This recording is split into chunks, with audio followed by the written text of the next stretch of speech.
Number 24 says the graph of y equals f prime of x, comma, the derivative of the function f of x. So what they're actually telling here is this is the graph of the derivative. So notice here there's no label on the graph, but whether the graph is labeled or not, I still advise on all graph problems that you write down in your own handwriting the name of that graph next to it.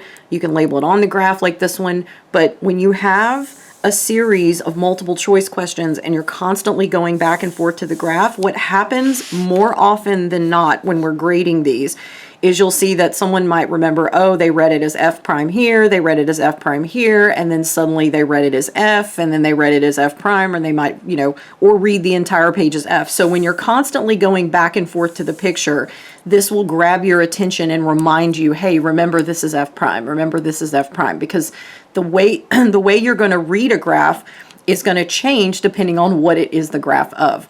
So that's the first piece of advice that I would give. The second is if you look down here and we see some keywords here, we're going to have to find critical points, we're going to find some local extrema, they're going to talk about concavity, right? We see inflection points, and then, increasing. So these are all things that we learned in curve sketching, and the first and or second derivative will indicate the answers to these questions. So let's take a quick second and talk about how we read the graph of the derivative. So if you want to determine the sign of f prime, well, if you're looking at the graph of f prime, simply look at the sign of the y values, right? So this is already the graph of the derivative. So if the y values are above the x-axis, they're positive. If they're below the f-axis, they're negative. But if we want to know information about the sign of the second derivative, well, the second derivative is the derivative of this graph. So look at the sign of the slope of the tangent line to this graph. So my advice here would be to, since we can see from the keywords that I've underlined here in these problems, we need to know what the sign of both the first and second derivative is. So the fastest way to do a problem like this and to make sure that you don't make any errors is just simply to run the first and second derivative test and then use your tests to then answer all these questions. And then you never even have to look at the graph again, and you don't have to worry about the mistakes I was warning you about earlier. So the first derivative test, and you might be shocked at how easy this is, okay? So this graph only gives information from -2 to 2. So I'm just simply going to set up a number line from -2 to 2. And the critical values are anywhere that we see that the function is D and E. We actually don't have any of that here. You would see that by things like holes, gaps, right in the graph. So there aren't any D and E values on f prime. However, the second type of critical value is where the first derivative is 0. And there are actually 3 locations where this happens: at -2, at 0, and at 2.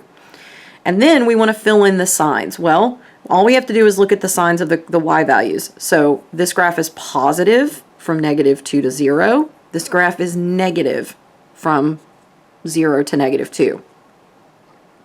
Now let's set up our second derivative test. So once again, I'm going to set up the number line. Now this graph is not differential, right, at the endpoints here. And it's not really going to matter much for the purposes of these questions typically, but just to be thorough, I'm going to put open circles there just so I visually see that the second derivative actually doesn't exist there. And then you look at where the second derivative would be 0. So we look at the slope of the tangent line. So I'm looking for anywhere I would have a horizontal tangent line. And I see there would be a horizontal tangent line here at -1 and at 1. So I'm going to label -1 and 1. And then I need to fill in the signs for these locations. So one way you can do that is if you visually need to see, right, I just sketch a tangent line that has positive slope. This region of the graph, the tangent lines have negative slope. We still have negative slope. Here the tangent lines have positive slope. So now I'm going to fill in my number line. So from -2 to -1, the second derivative is positive.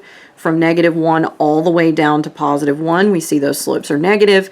And from 1 to 2, we see those slopes are positive. So now I'm going to answer all of the questions simply looking at my two number lines, and I never need to look at the graph again. So the first question says, well, what are the coordinates of the critical points of f prime of x? So these are found, right, where f prime is D and E, or where f prime equals 0.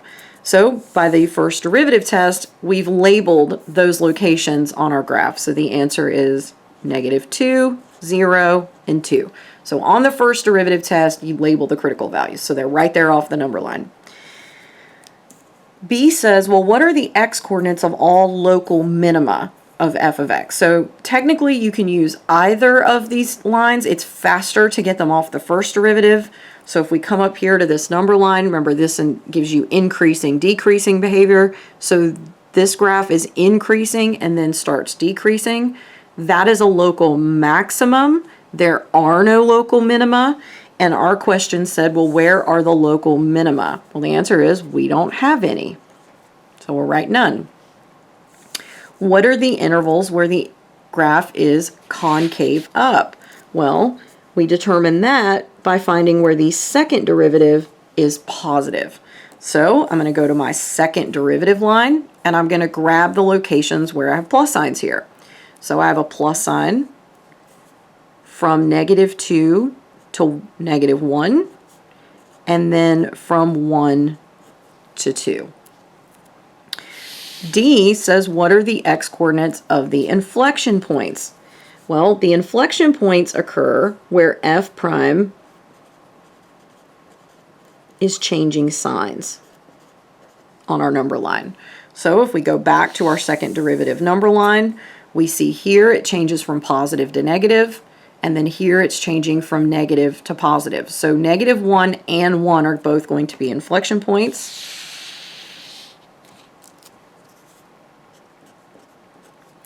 And then it wants to know, well, where are the intervals where f is increasing?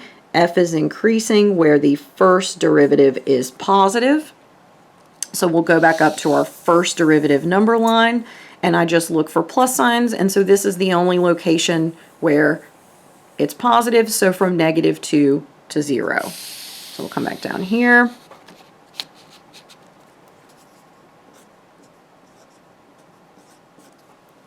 And so all of the answers I needed were on those number lines. So you can run the first and second derivative test by calculating everything out by hand. You can run it off graphs. The only thing that's different in those two problems is just how you find the pluses and minuses to populate. It's actually, I think, faster to run it off of a graph as long as you understand how to read the graph. And keeping your brain kind of in this space, generating these complete number lines, then you saw how quickly we could grab the information that we needed.